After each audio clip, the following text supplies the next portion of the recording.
Audio Jungle.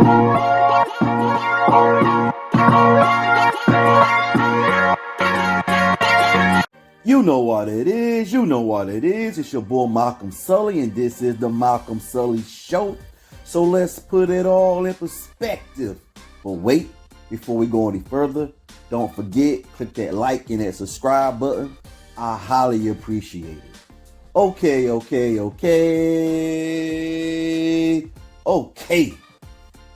So the saga continues. HUGHLEY is speaking out about the Nique situation, how she just disrespected him and just really made a fool of herself as usual. I made a video earlier about this, and I was under the assumption that it was a DL production, but it wasn't. He was just the headliner. He wasn't the promoter of the show. But what I said still stands. It is what it is, no matter. The point was, they didn't need Nique there. And HUGHLEY was doing her a favor. That's the point. Because she wouldn't even been there if he wouldn't have signed off on it, because he was the headliner. But don't take my word for it. Let's listen to HUGHLEY, and he's going to break it down to you. I only work where I want to work and who I want to work. I don't work because that is a very precious place to me. I've been offered a gig, a couple of gigs, 3 or 4 gigs to work with Nique in LA, in Brooklyn, in Houston, and I turned them down. I didn't think it would work.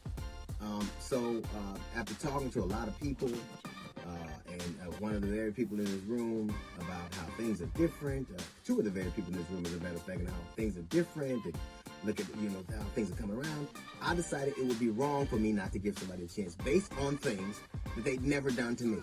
That would have been wrong to me. And when she talks and she goes on her diatribe and she talks about me having my feet under her table, that was at her invitation. I was doing a gig in Greenbelt, Maryland. She lived in Baltimore. She was having a fight party. It was, I think, Evander Holyfield and Mike Tyson. And sure enough, I came to her table at her invitation. It was a wonderful time. As a matter of fact, it was based on that interaction, along with talking to people, I decided that I would do these gigs. I decided I would do it.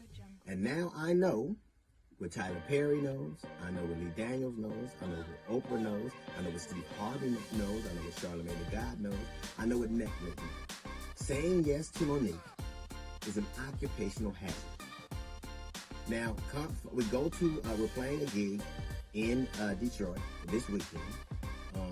I know I'm going on at 9:45. I leave the hotel. I get there around 9. Nique had just gotten there. She's supposed to be there at 8:40. She had just gotten there, gone at 8:40. She got there at 8:38. What Nique was trying to do was to slow off the show. She didn't end up being on for 30 minutes. The oldest trick in the world is, if I want to change the order and I don't have merit, I'll try to make people wait so long that everybody gets nervous and go, please, just go on so we can avoid a conflict. That didn't happen. Nique got on stage. Nique actually felt like she had merit. She would have done 1 of 3 things. Either she would have took it up with the promoter, and she did, and the promoter said, we're going on, and whether you go on or not, that's a different thing. You would have not done it, but she knew she had to get on stage, or she would have been in breach of contract, or she would have come to talk to me. She didn't ever, and I emphatically emphasize this, she never once talked to me. I haven't seen Nique in years. I didn't see her at the venue before, after, or during. I haven't spoken or seen Nique. If you thought that you had a legitimate contract dispute, you would have come to me and said, hey, I have this contract and you have this contract. Notice not one thing on that contract, not one person she has on that contract, not one thing happened. Do you know why? Because it wasn't legitimate. And she goes on stage and she proceeds to eviscerate me. But what niggas had to understand about me, I ain't for that Hollywood bullshit. If you cross the motherfucking line, Oprah, if you cross the motherfucking line, Tyler, I'm gonna see you cool, motherfucker. I'm on the cool train, nigga. Choo-choo! Let go! And let God. They have taught niggas to be so motherfucking fearful and just give it to God. Let go and let God. So I kept hearing this shit over and over and over again. So I said, well, let me let this shit go and let me give it to God. And you know what God did? He gave it right the fuck back. He said, bitch, I gave you everything you need to deal with these motherfuckers. Steve Harvey, HUGHLEY. I gave you everything you need to deal with these motherfuckers. I don't fuck with nobody. Nigga, Nigga, you open for the kings of comedy, I close for the queens of comedy, nigga. Because at what time did black men start attacking black women? What kind of real nigga is that? That's a nigga. I feel sorry for D.L. Hughley's family. I feel sorry for his wife, because how do you suck the dick of a coward?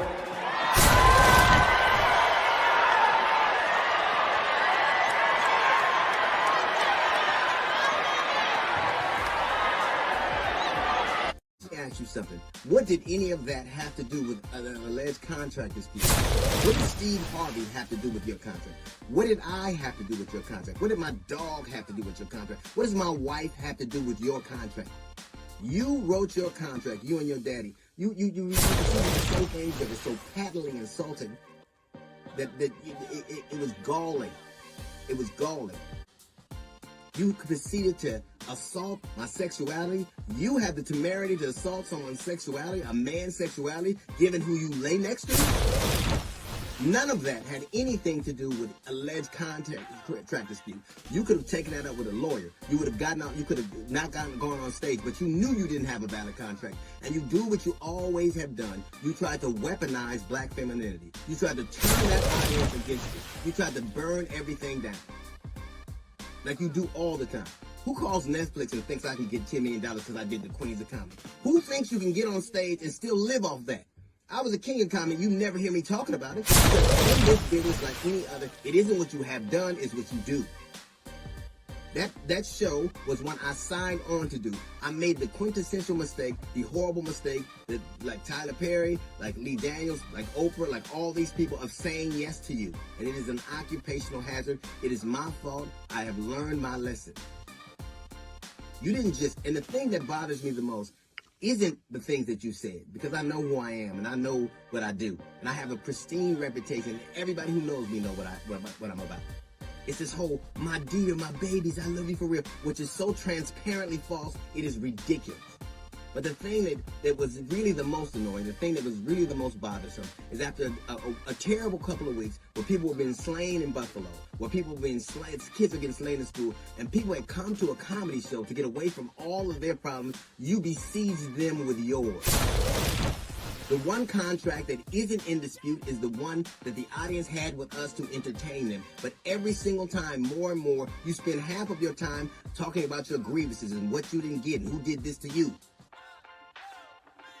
Listen, when you burn things up and you sit back to watch the results of them, she's literally set that stage on fire, said the most incendiary things ever, and I had to go on stage. She has the temerity to call me a coward. A coward would have left. A coward would have said, I can't go. You didn't even want to go on when you had a contract that you knew that not to be true. You made up this whole narrative that you knew not to be true, and you played that out in front of the audience. And then I had to go on behind you. And you know what you did? You sat back and you tried to watch your damage. You set the stage on fire and you watched what you've done. You know who does that? Arsonists do that.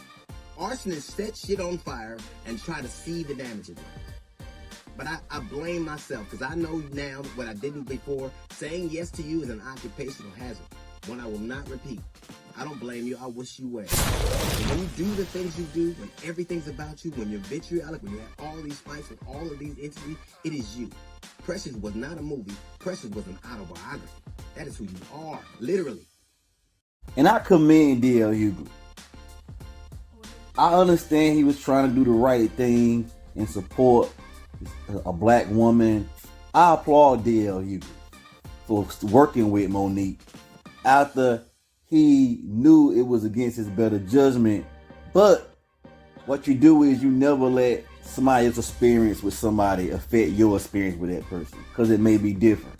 So I understand what he was doing. He was being a man. He was like, y'all, she hasn't done nothing bad to me, so why should I do something bad to her? And he felt like he was doing that by not taking gigs with her, knowing that she needs these gigs. So he finally did it, and what happened? He gets burned. And basically, he feels stupid now if you listen to him talk, because he kind of already knew this. She's burned bridges with everybody she works with. So why would it be different with him? But you know, all you can do is live and learn. You have to do the right thing, and D.L. Hughley did that. He supported her and what she do. spit in his face. And sometimes it goes that way.